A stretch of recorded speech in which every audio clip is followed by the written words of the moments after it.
Të dashur dëgjues të Radio Maris, ju ftojmë të ndiqni emisionin Lexo Biblën me ne, me komentim biblik nga Don Simo, pikpamje katolike.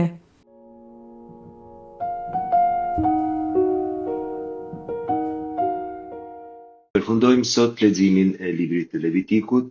Lexojmë libri Levitikut kapitujt 21-27. Leximin do të bëj Daniela Ndoci nga Juvani, katekezën do të bëj Adelina Palushi nga Prishtina.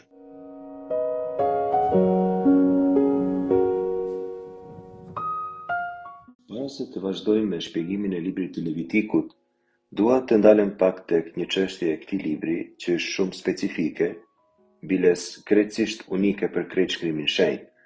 Është çështja e teologjisë së gjakut. Kjo temë, siç merret vesh, ka një rëndësi të madhe sepse pikërisht gjaku i derdhur i Jezu Krishtit na ka çliruar dhe e ka larguar të keqen tonë. Rreshti themelor që përcakton teologjinë e gjakut është tek libri Levitikut kapitulli 17, rreshti 11. Shkruan kështu: sepse jeta e gjallësës është në gjak. Kjo është arsyeja që unë ju a kam dhënë të vëni mbi lterë për ta shpërblyer jetën tuaj. Gjaku shpërblen sepse është jetë. Ky rresht, që duhet mbartur mend për mensh, shpjegon pse gjaku i flive shpërblen, sepse ka në vetvete jetën. Ciapi, duke u flijuar, u adhuron jetën e vet atyre për të cilët flijohet. Gjaku, thot ky rresht, është jeta. Hadam, kështu thirret gjaku në hebraisht, dam, hu ha nefesh. Në të është jeta. Ai vet është jeta.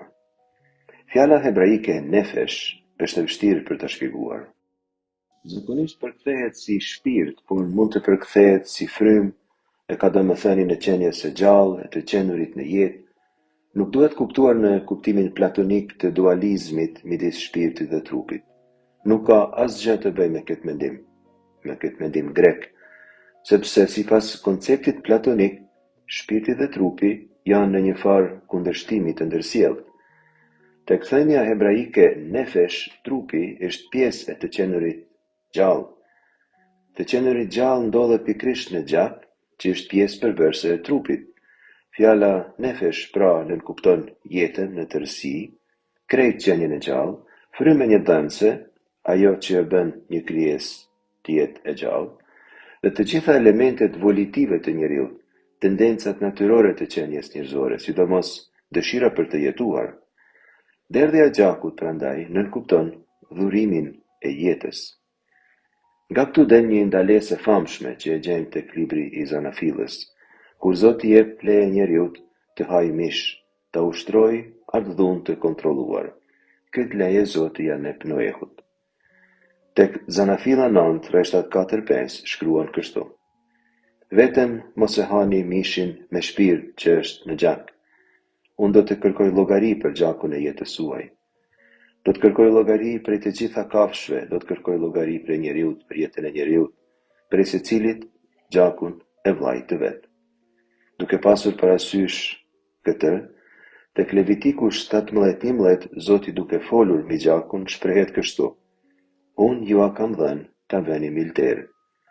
Flia e gjakut për shpagim, për dhurim të jetës, është dhuratë e Zotit. Është diçka që Zoti ka dhënë dhe kështu ka zbuluar vullnetin e tij. Zoti e pranon gjithmonë dhurimin e gjakut për jetën e tjetrit. Me një shprehje më teologjike shprehemi kështu: Zoti është subjekti aktiv, ai që vepron, ai ofron mjetet e pajtimit. Kur mësojmë domethënien e teologjisë shpaguese të gjakut, do njëherë mendohet gabimisht se është vdekja shpagimi i jetës, vdekja në vetvete. Nuk është krejt kështu. Kafsha nuk shpaguan sepse jep jetën, por sepse gjaku shpërblen, sepse gjaku është jetë. Ky theksim është esencial për kuptimin shpagues të kryqit. Vdekja mizore e Jezusit në dhimbat e papërshkrueshme të ushtruara prej goshtave, vdekja e shoqëruar me gjak të derdhur, na adhuron shëlbimin jo thjesht sepse Jezusi ka vdekur dhe është ringjallur, edhe kjo patjetër, por sepse nëpërmjet dhurimit të gjakut të vet na ka dhuruar neve jetën. Jo vetëm kaq, Ai na ka dhëruar jetën e vet. Në këtë jetë të tij në ushqehemi për shembull, se cilën herë që marrim kungimin, të gjitha herë që kungohemi, bëhemi pjesëtar të jetës së Krishtit. Tek libri i Daljes, kapitulli 24, rreshtat 6 deri në 8, para se populli ta lidh përfundimisht beslidhjen me Zotin, ndodh kjo ngjarje. Mojsiu mori gjysmën e gjakut dhe e qiti në disa enë, kurse gjysmën tjetër e derdhi mbi elder. Atëherë mori librin e beslidhjes dhe ja lexoi me zë të lartë popullit, e populli u përgjigj: "Gjithçka tha Zoti, do ta zbatojmë e do të jemi të dëgjueshëm." Atëherë Mojsiu e mori gjakun dhe e stërpiku popullin e tha: "Ky është gjaku i beslidhjes që Zoti e lidhi me ju në mbështetje të të gjitha këtyre fjalëve." Tek këto rreshta, gjaku lidh popullin me Zotin në beslidhje. Është gjaku ai që e bën Izraelin nga ana simbolike popull të Zotit. Kur flasim për beslidhjen e vjetër, ne themi nga ana simbolike, por me terminologji të beslidhjes së re kishim thënë se gjaku e lidh popullin me Zotin nga ana sakramentale. Kështu e kuptojmë me qartë domethënien shpaguese të derdhjes së gjakut të Krishtit dhe të pjesëmarrjes në tryezën eukaristike, që nga ana sakramentale aktualizon flinë e Pashkut të Krishtit. Jezusi flet për gjakun e beslidhjes së re dhe të amshuar tek Mateu 26-28 për shembull. Kush ushqehet me kungimin shenjtë dhe fiton shpagimin e mëkateve, edhe lidh me Zotin një beslidhje të tillë që nuk do t'i shlyhet kurrë. Jam i vetëdijshëm se këto koncepte janë shumë teologjike dhe nuk dua ta rëndoj dëgjuesin me fjalë teologjie. Shpresoj që të kem arritur t'i shpjegoj këto tema të vështira në mënyrë sadopak të kuptueshme. Levitiku 17 dhe deri në 14, sikurse dhe Zanafilla kapitulli 9 rreshti 4 që kemi lexuar, ndalon ngrënien e gjakut. Thot kështu: "Po dhe cili do njeri i shtëpisë së Izraelit ose prej të ardhurve që banojnë ndër ta, që do të guxojë të hajë gjakun, unë do të kthehem kundër njeriu të tillë e do ta humbas prej popullit të tij. Prandaj edhe u kam thënë izraelitëve, askush prej jush, as prej të huajve që jetojnë ndër ju, të mos e hajë gjakun. Në qoftë se një njeri, pjesëtar i bijve të Izraelit ose prej atyre të huajve që banojnë ndër ju, nëse zën e gjuhë e tij ndonjë kafshë të egër ose ndonjë shpen që guxohet të merret për ushqim, le t'ia derdh gjakun e tij e le ta mbuloj me dhe. Gjaku nuk mund të shndrohet në ushqim për njeriu, sipas normave të ligjit të Mojsiut. Mishi mund të hahet, ai i kafshëve dhe i shpenëve të pastra, por duhet të piqet mirë, të mos ketë gjak në të. Arrijm kështu në konkluzionin se gjaku i takon Zotit. Ai mbart jetën. Ngrënia e gjakut do të nënkuptonte përvetësim të asaj që i takon vetëm Zotit. Edhe veprat e apostujve për shembull kapitulli 15 rreshti 20 ndalon ngrënien e gjakut. Shkruan kështu: "Por tu porositet të ruhen prej mishit të flijuar idhujve, prej flishtisë, prej mishit të kafshës së furur apo të mbytur në ujë e prej gjakut." Kjo tregon se teologjia levitike e gjakut ishte e gjallë në mendimin e krishterët të hershëm. Të krishterët e hershëm kanë pas këtë bindje se gjaku e bashkon njeriu me hyjnin në mënyrën më të përsosur të mundur. Nuk ka mënyrë më të përsosur si të bashkohemi me Zotin, se të ushqehemi me korpin e me gjakun e Krishtit.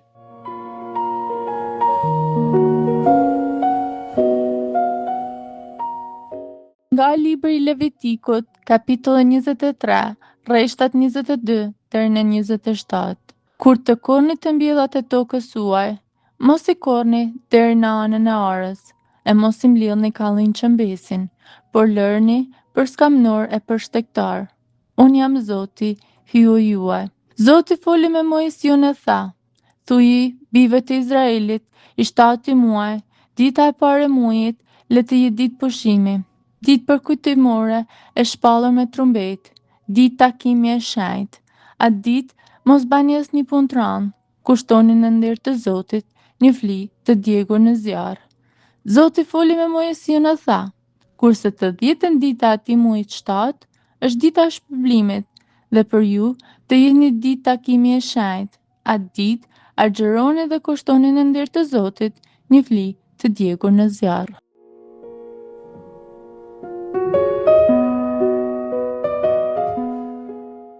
Rreshtat që lexuam Në japin shkas t'i shpjegojmë cilat janë festat kryesore hebraike edhe domethënien e ndonjëres prej tyre. Kapitulli 23 përshkruan kalendarin liturgjik të Levitikut, listen e festave të shenjta, cilat janë ditët e festave.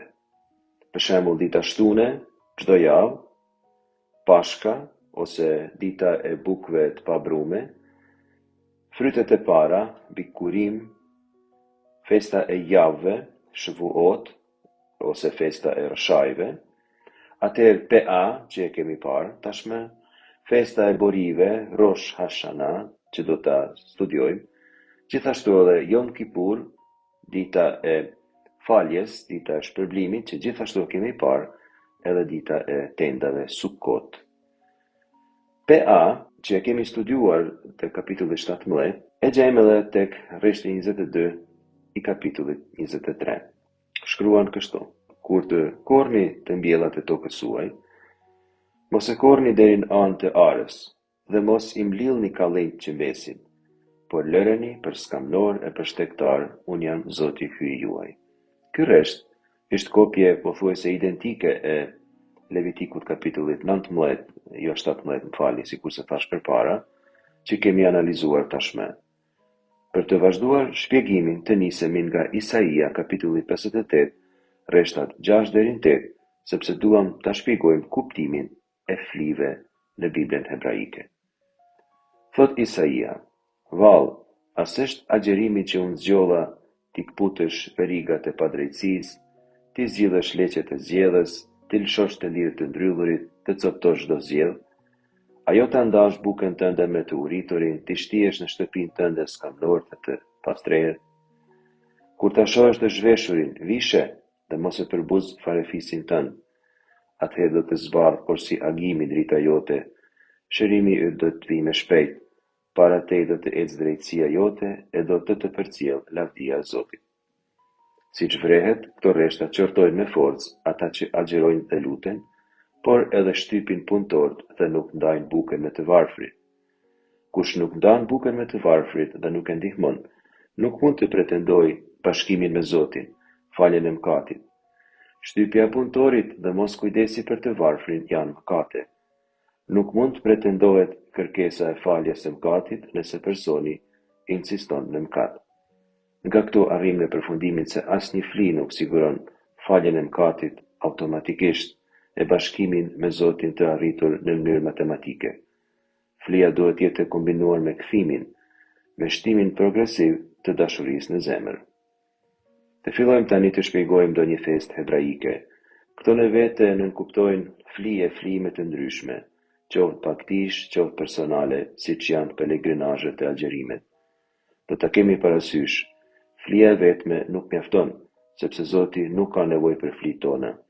Flia e vetme që Zotit i pëlqen është shpirti i penduar, njeriu i kthyer. Sikurse e thash edhe një herë, nuk do t'i marrim parasysh të gjitha festat, sepse gjatë takimeve tona lexo Biblen me ne, do të kemi rast të shpjegojmë edhe festat tjera. Festa e parë që shpjegojmë sot është festa e borive, Zikron Teruah, festa e borive, festa e thirrjes së borisë, ose e trumbetës, nëse dona me thanë, me terminologjinë që ka përdorur Dom Simon Filipaj kur ka përkthyer. Zoti foli me Mojsiun e tha, libri i Levitikut, kapitulli 23, rreshtat 23 deri 25. Thuaj o bijve të Izraelit, i 7 muaj, dita pare muajit, le të jetë ditë pushimi, ditë përkujtimore e shpallur me trumbet, ditë takimi e shenjtë. Atë ditë mos bëni asnjë punë të rëndë, kushtoni në nder të Zotit një fli të djegur në zjarr. Muaji 7, për të cilin flitet këto, është Tishri ose Tishrei sipas ndonjë leximi. Kjo fjalë vjen për rënjes semitike tashritu, Tishri, që në akadisht do më thanë fillim. Është muaji i 7 i kalendarit hebraik nëse fillojmë të numërojmë prej muajit Nisan, kur festohet Pesah, Pashkët, kalimi i detit të Kuq. Nisan, që kemi përmendur, është muaji i parë i pranverës, është muaji që konsiderohet i pari muaj i kalendarit liturgjik hebraik. Muaji i parë i pranverës koincidon pak a shumë me marsin ton, Tishri koincidon diku me shtatorin ton, paka shumë. Muaji 7 është më i pasur i kalendarit hebraik, sa i takon festave. Brenda tij ndodhen 3 festa madhore. Festa e burive pra, Zikron Teruah. Kjo festë më vonë është quajtur Rosh Hashanah, sikurse do ta shpjegojmë. Rosh Hashanah do të thonë dita e parë e vitit ose dita e vitit të ri me fjalë tjera. Me 10 Tishri është Yom Kippur dhe me 15 deri 22 Tishri është Sukot, festa e tendave, kapanave, thirret ndryshe me një terminologji latine, për të cilën do të flasim në të ardhmen, nuk do ta shpjegojmë kësaj herë. Festa e borive, festa e Zikron Teruah, bie të parën ditë të muajit të 7, pra pikërisht ditën e vitit të ri liturgjik. Numri 7 në Bibël është numri plotësisë, numri i shenjtërisë. Për shembull, Zoti ka pushu ditën e 7 të krijimit, prandaj Shabat është dita e 7. Viti i jubileut është viti i 7. Tek Levitiku jubileu bie gjithashtu vitin e 15, që është pas 7 herë 7 vitesh. Festa e borive në hebraisht Zikron Teruah përkthehet për kujtim përmes zërit të boris. Fjala Zikron do të thotë për kujtim, vjen prej rënjes ose prej foljes Zachar në hebraisht, që do të thotë pikërisht kujtim. Fjala për kujtim është e rëndësishme, nuk do të thonë thjesht me mbajt diçka në mend, me kujtu. Vetë përkujtimi është diçka që ndodh në vetvete. Përkujtimi është një ndodhi. Për shembull, Zoti përkujton beslidhjen, Zanafilla 8:1, Zanafilla 9:15. Ky kujtim e bën beslidhjen vepruese. Përkujtimi i kalimit të detit, i lirisë nga Egjipti për shembull, e aktualizon në mënyrë reale shpëtimin. Festa kështu nuk është thjesht një festim, as një komemorat e ngjarjeve të kaluara. Festa është përjetim ekzistencial i asaj që përkujtohet. Ajo që përkujtohet jetësisht realizohet në përjetimin e personit. Festa pra e Zikron Teruah ka në esencë qëllimin e përkujtimit se Zoti është i pranishëm dhe se është e nevojshme të vrehet prania e tij. Boria është një shofar në hebraisht, bori që merret nga briri i dashit. Bri i dashit që kur i fryn në një anë fishkllon. I fryhet në mënyrë që të ndihet mirë, sa të jetë mundur pa ndërprerë zërin e shofar. Shofar përdorej në kontekste të shumta faktikisht, jo vetëm ditën e Rosh Hashanah. Libri Numrave kapitulli 10 rreshti 9 thotë se shofar përdoret për të thirrë njerëzit të mobilizohen për luftë. Në liturgji shoqëronte procesin e arkës, libri 2 i Samuelit kapitulli 6 rreshti 15, kur shpallet mbreti i ri, libri i parë i mbretërve kapitulli i parë rreshti 34, i bihej shofar, bririt. Edhe ndonjë rast tjetër, si për shembull tek libri i Daljes kapitulli 19 rreshti 16, kur izraelitët uranë boriven e Sinai për të thirrë Zotin të vinte në praninë e tyre. Fjala Rosh Hashanah, viti i ri, nuk përmendet tek libri i Levitikut, por e gjejmë te Mishna. Për Mishna do të flasim përsëri, por me pak fjalë ta shpjegojmë se çfarë është. Mishna është përmbledhje e parë e shkruar e traditave gojore të ligjeve të Peslibërshit. Janë interpretimet dhe ligjet që sipas hebrejve janë përcjell edhe me gojë krahas me formën e shkruar që gjejmë tek Peslibërshi. U përpillua dikun rreth viteve 200 pas Krishtit në Izrael. Para kësaj këto mësime ruheshin dhe transmetoheshin nga dietarët brez pas brezi në forma gojore. Mishna është një tekst kryesisht ligjor, praktik, përmban rregulla dhe diskutime për jetën e përditshme, mbi agrikulturë, festa fetare, martesa, praktika fetare, çështje që kanë të lidhura me familjen, me ushqimet e kështu me radhë.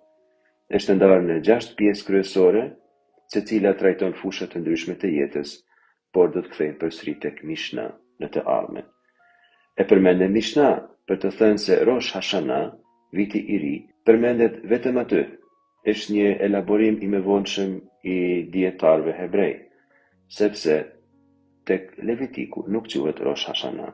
Sidoqoftë, sipas besimit hebraik, ditën e Rosh Hashana, kujtohet dita e gjykimit. Është dita kur sipas besimit të tyre Zoti hap libra, gjykon çdo qenie njerëzore. Gjithë njerëzimi kalon para Zotit si tuf delesh para bariut. 3 libra hapen, libri të drejtëve, libri i të ligëve dhe libri i atyre që janë në mes. Mund të shpjegojmë një herë edhe këtë element, por nuk dua të hupi shumë kohë në këtë rast në lidhje me këtë bindje, në këtë besim të hebrejve. Boria, shofar që bie, ka disa funksione: të paralajmëroj gjykimin e afërt, të ftoj njerëzit në pendim, të kujtoj episodin e flijimit të Isakut tek Zanafilla 22, se si Zoti e ka shpëtuar atë duke i gjetur një dash që të flijohet në vend të tij. Prej ditës së Rosh Hashana deri te Yom Kippur bëhen 10 ditë pendimi, 10 ditë kthimi, bëhen lutje ku kërkohet falje për mëkate, lexohen tekste biblike që flasin për gjykimin, familjet pajtohen me njëra tjetrën, përtrihen shoqëri e miqësi. Me 10 të muajit Tishri pastaj festohet Yom Kippur. Sa i takon Yom Kippur, Levitiku thot kështu: Zoti foli me Mojsiun e tha: kurse të 10-ën ditë të këtij muaji të 7 është dita e shpërblimit dhe për ju të jetë një ditë takimi të shenjtë. Atë ditë agjironi dhe kushtoni në nder të Zotit një flitë të djegur në zjarr, pra një olla për të cilin kemi folur. Në hebraisht, shprehjen dita e shpërblimit e gjejmë në Shumës, Yom HaKippurim. Për e prifti pastron shumë gjëra atë ditë: shenjtroren e shenjtroreve, tabernakullin, ku ishin rasat e takimit, elderin, por edhe të gjithë popullin. A ditë, pra, se cili njeri do ta poshtroj shpirtin e vet, vë initem et nafshotechem në hebraisht, inu nefesh do të thot të poshtrohet, por ndoshta në shqip nuk është fjala më e mirë që mund të përmendim. Kuptimi është i sakrifikimit, i përuljes, i përvujtrimit, që dhe më thënë ta mundoj shpirtin, ta privoj, ta sakrifikoj shumë. Si pas kësaj pra kërkohet agjerim. Kërkohet gjithashtu rëhisa, njerëzit e kishin të ndaluar të lahen, si shenjë pendese. Ndalohet shumë përdorimi i parfumeve dhe i vajrave. Ishte i ndaluar përdorimi i të mbathurave në këmbë, pra i sandaleve, këpucëve të tipeve të ndryshme. Ishte e ndaluar çfarëdo lloj kënaqësie trupore, çfarëdo lloj rahatie, çfarëdo lloj luksi. Njeriu duhet që sa më shumë ta poshtronte shpirtin e vet. Tani në Besëritë e 3 kemi shenja të festimit të kësaj feste, të përdorimit të trumbetës që tregon këtë gjykim hyjnor. Një ditë të diel pata vegim për shpirtit shenjtë dhe pas meje dëgjova një zë të madh, por si zë trumbete, thot zbulesa Gjonit të kapitulli 1, rreshtat 1 deri në 10. I njëjti libër të kapitulli 8 deri në 9 përmend 7 engjëjt me 7 bori, thrasin si te Levitiku për pendim dhe për përgatitje të gjykimit të fundit. Letra pare Korintasve, kapitulli 15, rreshti 52, Shën Pali flet për fundin e kohës, shkruan kështu: për një herë sa çelë mbyll syrin në zërin e borisë së fundit, sepse do të bjerë boria, thot Shën Pali, do të vijë gjykimi, të vdekurit do të ngjallen të pashkatrueshëm, edhe ne do të shndrohemi. Boria eskatologjike pra është këtu një plotësim i borisë së librit të Levitikut. E përsërisim edhe një herë, ka domethënie shumë të madhe kuptimi i mirë i këtyre teksteve të Besëridhjes së vjetër për të kuptuar Besëridhjen e re. Fakti se festohet viti i ri në mënyrë simbolike patjetër, viti i ri hebraik në Besëridhjen e re, fakti se përdoret boria, tregon se shenja eskatologjike e gjykimit hyjnor që përdoret në Besëridhjen e vjetër tek libri i Levitikut edhe tek librat profetik sikurse Isaia e tjerë, kjo shenjë eskatologjike përdoret me të njëjtin kuptim edhe në vetë Besëridhjen e re.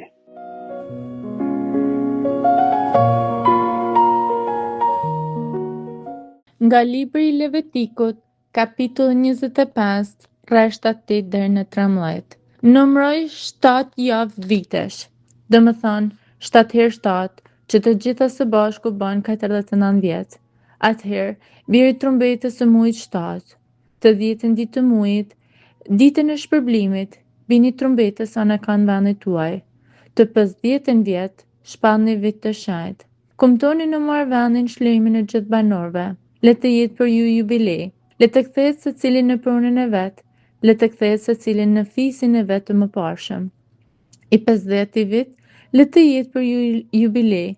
Mos mblidhni, mos skurni, çka të levet ju në ar, e mos e vilni vrishtat e pakira, sepse është jubileu, një gjë e shenjtë për ju. Hani çka të mbi vetëvet ju në ar, në këtë vit jubilar, secili për jush le të kthehet në pronën e vet.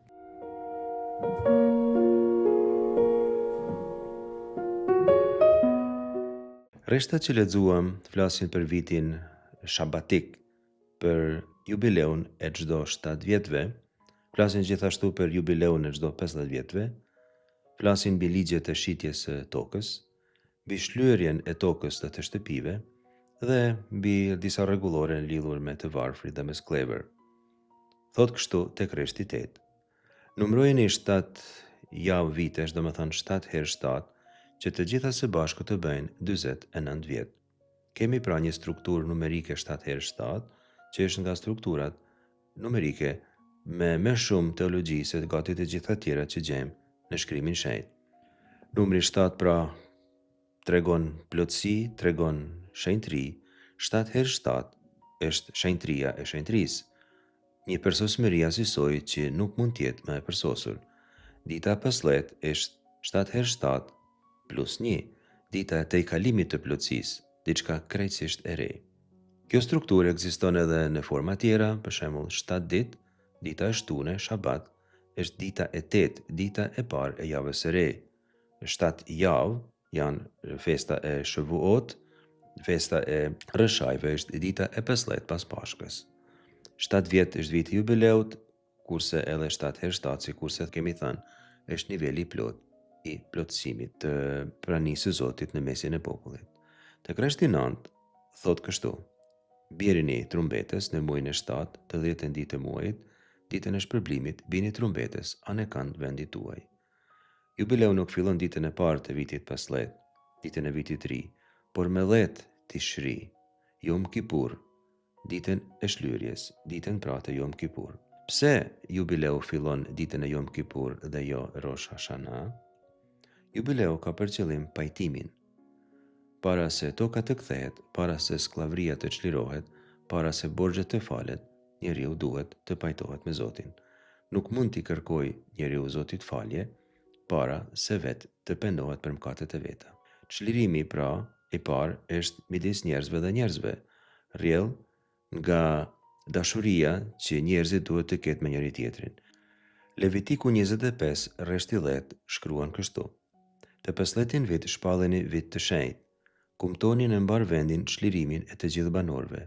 Ky le të jetë për ju jubilej, le të kthehet secili në pronën e vet, le të kthehet secili në fisin e vet të mëparshëm. Këtu pra, fjala liri është fjala kryesore që i karakterizon këto rreshta. Lirimi i skleverëve, shlyerja e borxheve, liria pra dhe nga borxhet, dhe kthimi i tokës. Por Levitiku e vendos këtë lirim jo në dorën e një mbretit njerëzor. Nuk varet kjo prej mbretit të Izraelit për shembull. Kështu ndodhte në Mesopotami. Ishte një urdhërim direkt i Zotit. Zoti është mbreti. Ai shpall lirin. Pra, tu nuk flasim për diçka të karakterit politik ose shoqëror të përcaktuar me ligje pozitive. Fjala këtu është krejtësisht teologjike. Çlirimi është akt i Zotit, vepër e Zotit. Trashëgimia që këtu premtohet është toka, por toka nuk është një pronë e blerë, është po një trashëgimi familjare e lidhur me identitetin e fisit e me historinë e familjes, dakord, por toka, në të gjitha rastet, është e Zotit, nuk është e jotja asnjëherë. Tokën nuk mund ta humbasësh përgjithmonë, sepse ajo nuk të takon ty absolutisht, as nuk mund ta shitësh përgjithmonë, nuk është e jotja absolutisht. Rreshti 23 e shpreh qartë: njeriu është si qiramarrës, jo pronar absolut. Çdo shitje toke është dhënie qiraje e kufizuar deri në jubilej. Tani rreshtat 11 dhe 12 flasin në mënyrë kurioze edhe për pushimin për të cilin edhe toka ka nevojë. I 15 vit le të jetë për ju jubilej. Mos millni, mos korrni çka të lind vetvetiu në arat dhe mos i vilni vreshtat e pakira, sepse është jubileu, një gjë e shenjtë për ju. Hani çka të bi vetvetiu nga ara. Por këtu pra shtohet diçka e re. Viti quhet i shenjtë. Viti është i shenjtë edhe toka është e shenjtë. Fjala i shenjtë, ky atribut, ky mbiemën, i rezervohet zakonisht Zotit, i rezervohet hapësirave të kultit, i rezervohet tempullit, tabernakullit. Këtu, fjala i shenjtë i atribuohet tokës dhe kohës. Shenjtëria hyjnore nuk mbivendoset vetëm mbi tabernakullin dhe priftrin. Vetë toka është e shenjtë, është vendi i banimit të Zotit. Hani çka të mbi vetvetiu nga ara, kjo është një rregullore gjithashtu shumë kurioze. Frutat që rriten vet, pa mbjell, pa korr, janë dhurata të drejtpërdrejta të Zotit, nuk janë produkt i punës njerëzore. Jubileu kujton se toka prodhon jo vetëm kur njeriu punon, toka prodhon sepse Zoti jep. Varësia nga Zoti bëhet e perceptueshme fizikisht. Fillojmë kështu bisedën pra mbi provaninë hyjnore, por do ta zhvillojmë shumë në takimet tona. Provania hyjnore nënkupton se Zoti kujdeset për popullin e vet dhe u jep të vetëve atë për çka ata kanë nevojë. Teologjia e jubileut thot se Zoti është sovran mbi tokën dhe historinë.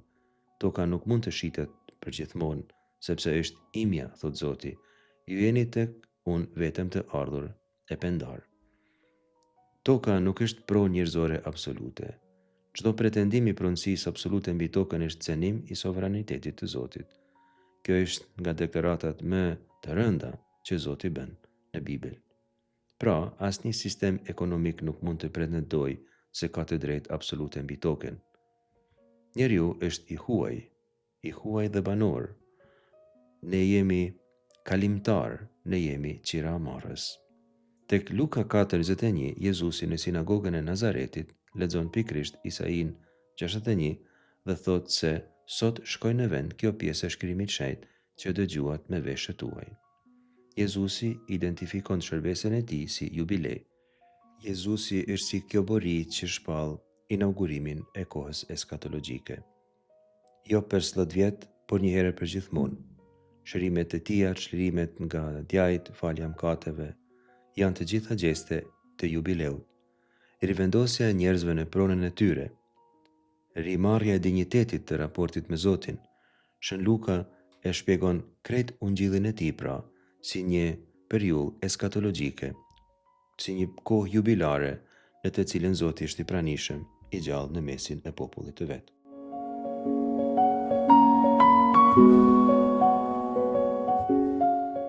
Nga libri i Levitikut, kapitulli 26, rreshtat 6 deri në 13.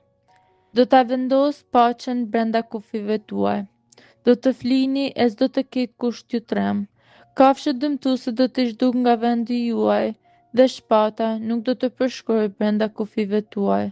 Do t'i vini në ikë armisht tuaj dhe ata do të bien para jush nga shpata. Pres për jush do t'i ndjekin 100-sish, dërsa 100 jush 10.000-sish. Armisht tuaj do të bien nga shpata para syve tuaj. Unë do t'ju kqyr ju, e do të bëj të shtoheni, e ju do të shumoheni, e do ta përforcoj beslidhjen time me ju.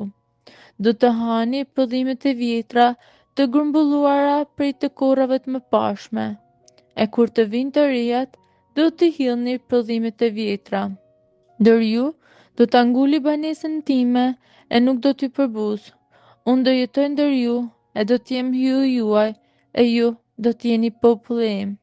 Jam unë, Zoti, hyu juaj që nxora prej dheut të Egjiptit që të mos jeni më skllëvrit të tyre.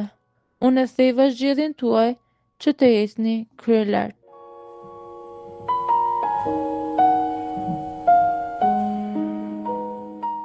Te këto rreshta që lexuam te kapitulli 26, pritet për një fjalë, shalom, për paqe, që do ta shpjegojmë një fije. Shkruan kështu: do të vendos paqen brenda kufive tuaj, do të flini e s'do të ketë kush t'ju tremb. Kafshët dëmtuese do t'i zhduk nga vendi juaj dhe shpata nuk do të përshkojë brenda kufive tuaj. Fjala paqe, shalom në hebraisht, nuk është thjesht mungesë luftet, është plotësia e gjendjes së mirë të jetesës së njeriut. Shëndet, harmoni, bollek, marrëdhënie të restauruara midis njerëzve, paq midis njerëzve, kënaqësi e të jetuarit. Do të flini e s'do të ketë kusht ju tremb. Ky premtim, gjumi i qetë, ka pesh në kontekstin e vendit ku janë shkruar këto tekste, frika e natës, e grabitjeve gjatë natës, e hajnive, e sulmeve, ishte realiteti i përditshëm. Premtimi i gjumit të pashqetësuar është premtimi i sigurisë absolute në mbrojtjen hyjnore. Dy janë rreziqet kryesore. Janë nga kafshët e egra, Khaya Haraa, kafshët e këqija, dhe nga shpata.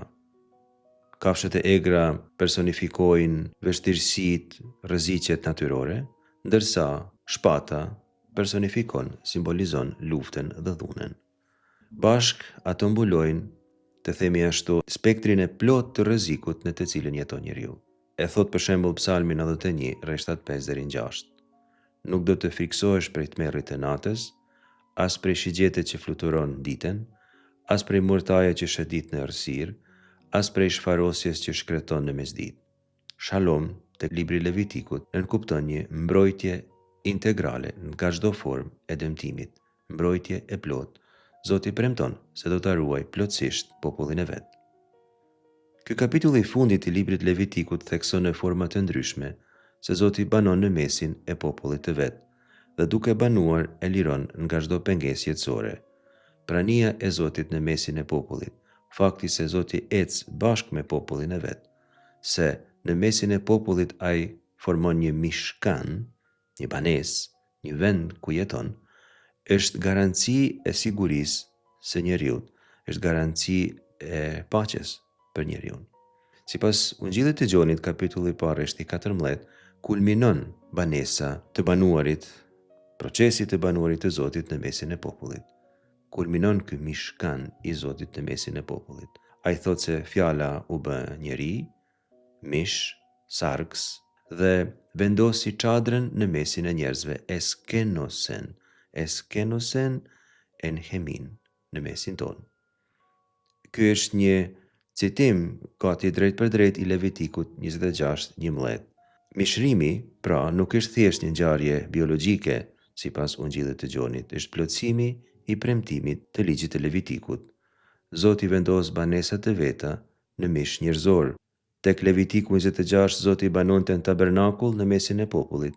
Tek Gjoni kapitulli i parë, rreshti 14, ai banon si njeri në mesin e njerëzve. Tabernakulli pra këto është sikurse një model, sikurse një tipos në greqisht, model i asaj që do të jetë mishrimi i Krishtit, sikurse në shkretin Zoti banonte në mesin e popullit.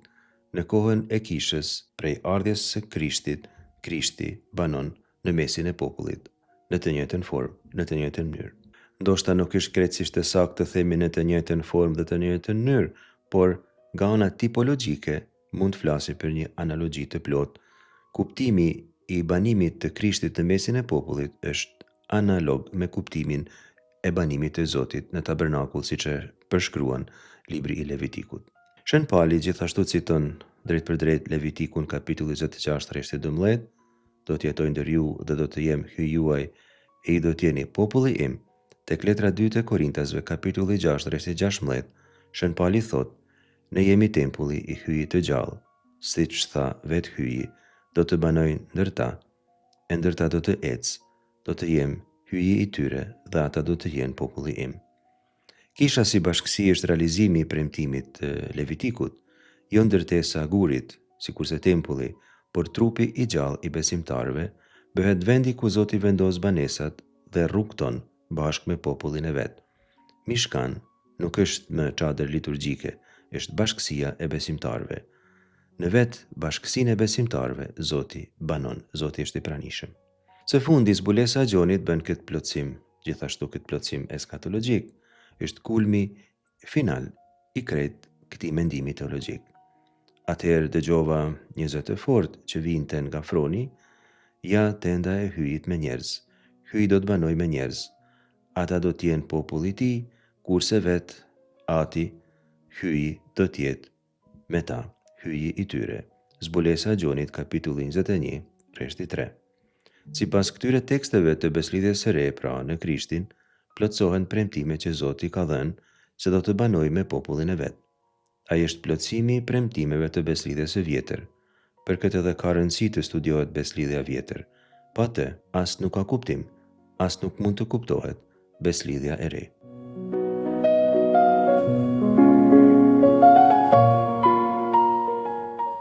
Tekstet e Shkrimit Shenjtë që sapo u lexuan dhe komentuan, në shikim të parë mund të duken si një seri rregullash të vjetra që i përkasin një kohë tjetër. Por në të vërtetë na zbulojnë zemrën e vetë Zotit dhe mënyrën se si ai dëshiron që njeriu të jetojë në marrëdhënie me të dhe me të tjerët, marrëdhënien midis Zotit, njeriut dhe tokës. Toka nuk paraqitet si një realitet material apo ekonomik, por si një dhuratë e shenjtë, një hapësirë ku realizohet beslidhja ndërmjet Zotit dhe popullit të tij. Zoti është pronari i vërtet i gjithçkaje. Në këto 3 pjesë të Shkrimit Shenjtë shohim një Zot që nuk është i largët, një Zot që hyn në jetën konkrete të popullit të tij, në punën e përditshme, në marrëdhëniet shoqërore, përmes ligjeve mbi tokën, jubileun dhe bekimet e besnikërisë. Ai formon një popull që jeton në drejtësi, në liri dhe në paqe. Ai është Zot që kërkon shenjtëri, një shenjtëri që shprehet në dashuri konkrete ndaj tjetrit, në drejtësi dhe në liri. Në pjesën e parë të librit të Levitikut, që është lexuar në fillim të këtij emisioni, Zoti hyn në një mënyrë shumë konkrete në jetën e popullit të tij, duke prekur një nga aspektet më të rëndësishme të ekzistencës së tyre, punën dhe sigurimin e jetës përmes tokës.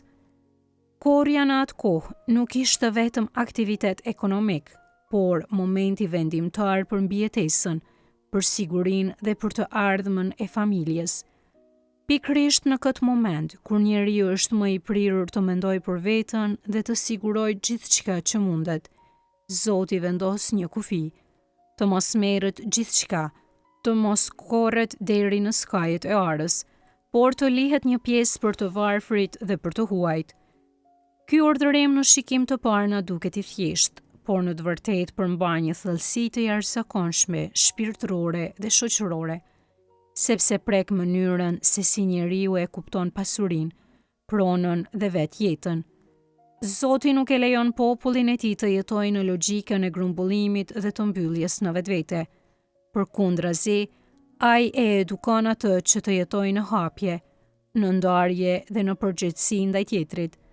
Në këtë mënyrë, toka nuk shihet më si një pronë absolute e njeriut. Ajo është para së gjithash dhuratë e Zotit. Njeriu nuk është zotrues i pakufizuar, por kujdestar dhe administrator i asaj që është besuar. Kjo e vërtet ndryshon rrënjësisht mënyrën e të menduarit. Ajo e zhvendos qendrën nga unë kam, në mua më është dhënë. Dhe nëse gjithçka është dhuratë, atëherë gjithçka duhet të përdoret sipas vullnetit të atij që e jep. Duke lënë një pjesë të korrjes për të varfrit, populli nuk bën vetëm përmirësi, por i jep dëshmi besimi. Ai pranon se Zoti është burimi i çdo të mire, dhe se pasuria nuk mund të përdoret në mënyrë egoiste. Në këtë kuptim, drejtësia nuk mbetet një ide abstrakte, por bëhet një veprim konkret, i përditshëm, i mishruar në jetën reale. Këtu zbulohet shumë qartë se kush është Zoti. Ai është një Zot që kujdeset për të dobtit, që mbron të varfrit dhe që vendos drejtësi në marrëdhëniet njerëzore.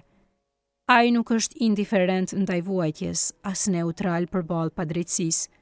Përkundrazi, ai ndërhyn dhe vendos norma që e formojnë popullin në solidaritet. Mëshira pra nuk lihet në nivel ndjenje, por bëhet pjesë e strukturës së jetës. Por kjo pjesë e Shkrimit Shenjtë nuk ndalet vetëm te drejtësia shoqërore. Ajo na çon në marrëdhënien e njeriut me Zotin. Lidhja ndërmjet drejtësisë ndaj të tjerëve dhe pajtimit me Zotin është thelbësore. Nuk mund të ketë një marrëdhënie të vërtetë me Zotin nëse mungon drejtësia në jetën konkrete. Një popull që lutet, që kremton festa dhe që kryen rite, por që mbyll syt ndaj të varfërve, nuk është në harmoni me Zotin. Po ashtu, një veprim i jashtëm drejtësie pa një zemër të kthyer dhe të pastruar mbetet e paplot. Zoti e njeh topsinë e njeriut, e di se ai bie, por nuk e lë të mbetet në rënje. Ai gjithmonë hap një rrugë kthimi. Sot jetojmë në një kohë ku individualizmi është bërë normë dhe ku shpesh njeriu e mat veten me atë që zotron. Tendenca për të grumbulluar, për të siguruar gjithçka për vete dhe për të harruar tjetrin është shumë e fortë. Pikërisht këtu, fjala e Zotit vjen si një korrigjim i thellë. Ajo na ofton të krijojmë hapësirë për të tjerët në jetën tonë. Të mos skorrësh deri në skajet e arës. Sot mund të nënkuptoj shumë gjëra. Të mos mbash gjithçka për vete. Të ndash kohën, talentet, pasurinë, vëmendjen. Do të thotë të jesh i hapur ndaj atij që është në nevojë, ndaj të huajit, ndaj atij që shpesh mbetet i jashtë vëmendjes sonë. Lutja pa bamirësi mbetet e paplot, ndërsa sakramentet marrin kuptimin e tyre të plot vetëm kur shoqërohen me një jetë të drejtë dhe të dashur. Por ne si besimtar këto fjalë të Shkrimit të Shenjtë duhen të bëhen udhërrëfyes. Ajo e çliron zemrën nga egoizmi, e udhëheq drejt një pendese të sinqertë dhe e ndihmon të jetojë një fe që nuk mbetet vetëm në ndjenja, por shndrohet në veprime konkrete. Feja bëhet kështu jetë në mënyrën si punojmë, si ndajmë dhe si qëndrojmë para Zotit. Kjo pjesë na mëson se shetëria nuk është diçka e largët apo e paarritshme. Ajo fillon pikërisht këtu, në gjërat më të thjeshta të jetës, në tokën që punojmë, në atë që kemi, në mënyrën si e trajtojmë tjetrin dhe në gatishmërinë për t'u kthyer gjithmonë te Zoti. Dhe pikërisht në këtë jetë të përditshme, Zoti formon një popull që pasqyron zemrën e tij. Në pjesën e 2 të librit të Levitikut, zbulohet një nga realitetet e beslidhjes së vjetër, ajo e vitit jubilar. Pas 7 vitesh, pra në vitin e 50, populli thirrej të hynte në një kohë të shenjtë, kur rendi i zakonshëm i gjërave ndërpritej dhe gjithçka rikthehej në një gjendje të re, të pastruar dhe të rivendosur. Në këtë vit ndodhnin ndryshime rrënjësore. Sklevërit liroheshin, borxhet humbnin fuqinë e tyre dhe tokat ktheheshin te pronarët fillestar. Kjo do të thotë se askush nuk duhej të mbetej përgjithmonë i robruar, i varfër apo i përjashtuar. Çdo njeri kishte mundësinë të rifillonte, të rikthente dinjitetin e tij dhe të hynte sërish në jetën e plotë të bashkësisë. Ky ligj është kundër logjikës së zakonshme njerëzore. Historia e shoqërive shpesh tregon një tendencë drejt grumbullimit të pasurisë në duart e pak njerëzve dhe varfërimit të tjerëve. Por këtu Zoti ndërhyn dhe vendos një kufi të qartë. Padrejtësia nuk mund të bëhet e përhershme. Ai nuk pranon një botë ku dikush humbet gjithçka përgjithmonë dhe ku një tjetër fiton gjithçka pa kufi. Në këtë mënyrë Zoti paraqitet si një Zot i lirisë. Ai është i njëjti Zot që nxori popullin nga skllavëria e Egjiptit dhe që vazhdon të veprojë në histori për ta mbrojtur atë nga forma të reja robërie. Liria për Zotin nuk është një privilegj i disa njerëzve, por e drejtë themelore që duhet të ruhet dhe të rikthehet vazhdimisht. Në qendër të këtij mësimi është toka nuk i përket në mënyrë absolute njeriut. Ajo është e Zotit. Njeriu mund ta përdorë, mund të punojë mbi të dhe të përfitojë prej saj, por nuk mund ta zotrojë në mënyrë përfundimtare. Kjo e relativizon pronën private dhe e vendos atë në shërbim të së mirës së përbashkët. Pasuria nuk është qëllim në vetvete, por një mjet që duhet të kontribuojë në jetën dhe dinjitetin e të gjithëve. Jubileu nuk është rregull ekonomik, është akt shpirtëror. Liria e vërtet fillon me pajtimin me Zotin. Njeriu nuk është i robruar vetëm nga kushtet e jashtme, por edhe nga mëkati, nga egoizmi dhe nga plagët e brendshme.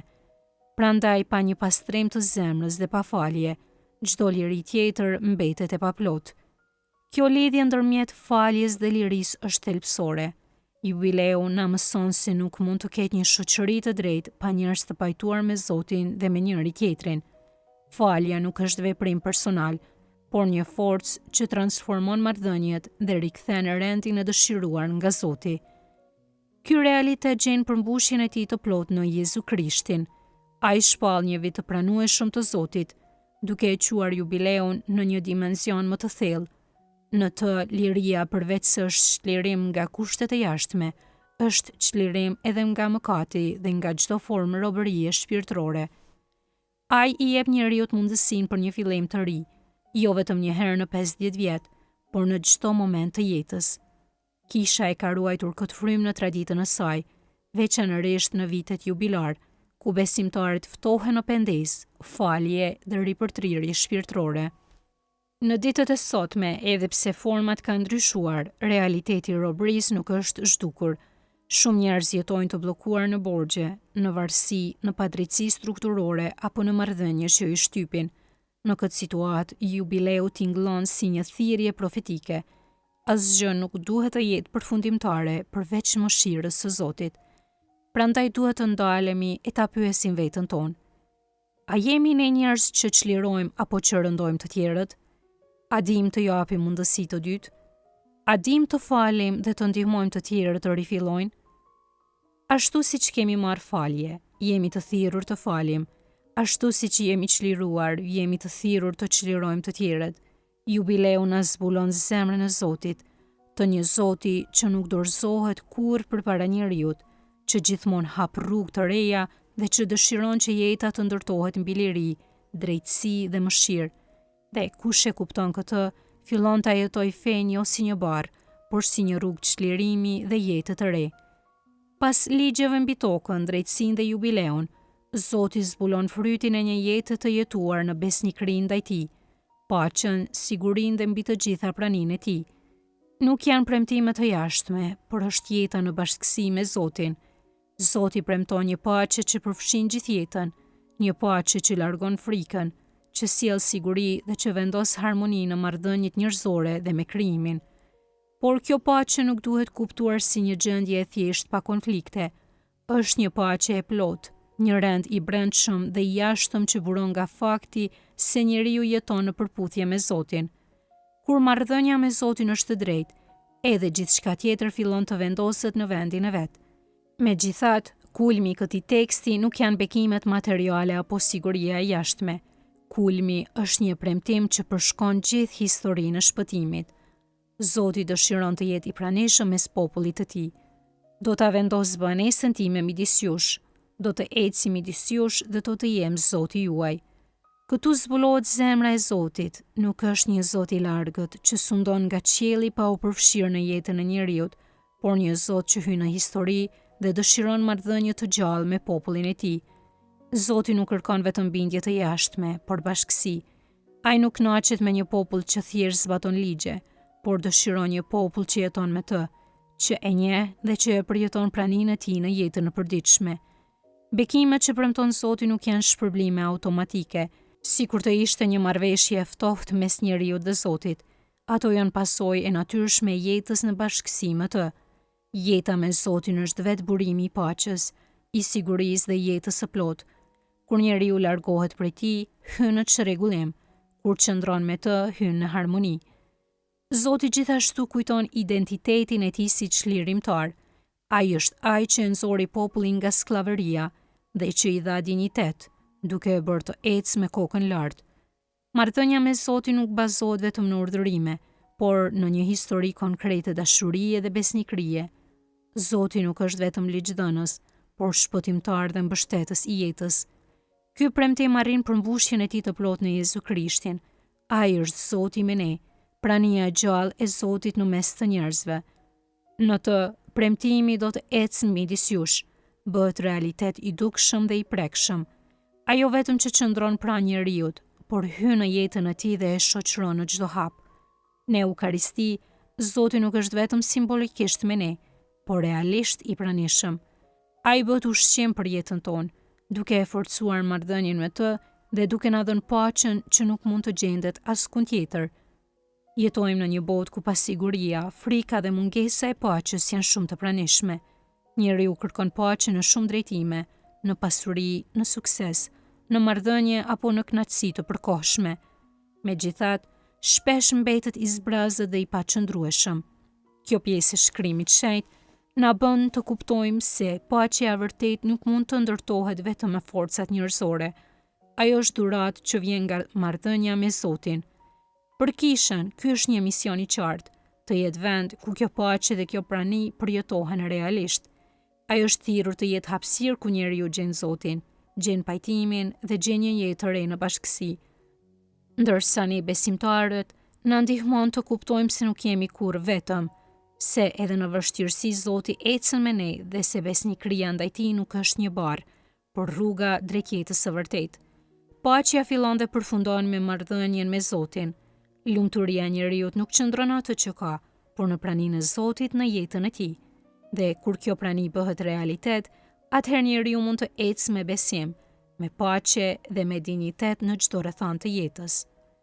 Prandaj, të tre tekstet e Levitikut marrin kuptimin e tyre të plotë dhe konkret në Jezu Krishtin. Ai është jubileu i gjallë që shpall vitin e hirit të Zotit. Lexojmë tek Luka Ungjilltar kapitulli 4, rreshta 18 deri në 19, duke sjell çlirimin e vërtetë nga mëkati dhe çdo skllavëri e brendshme. Ai është përmbushja e drejtësisë ndaj të varfërve, sepse në kryq ai vetë bëhet i varfër dhe i braktisur për të pasuruar njeriu me jetën e hyjit. Dhe ai është prania e Zotit në mesin ton, sepse në Eukaristi ai banon midis nesh dhe ecën me kishën e tij çdo ditë. Kështu ajo që Levitiku e premton si shenjë dhe thirrje, në Krishtin bëhet realitet i gjallë, liri, drejtësi dhe prania e Zotit, që transformon jetën e njeriut nga brenda.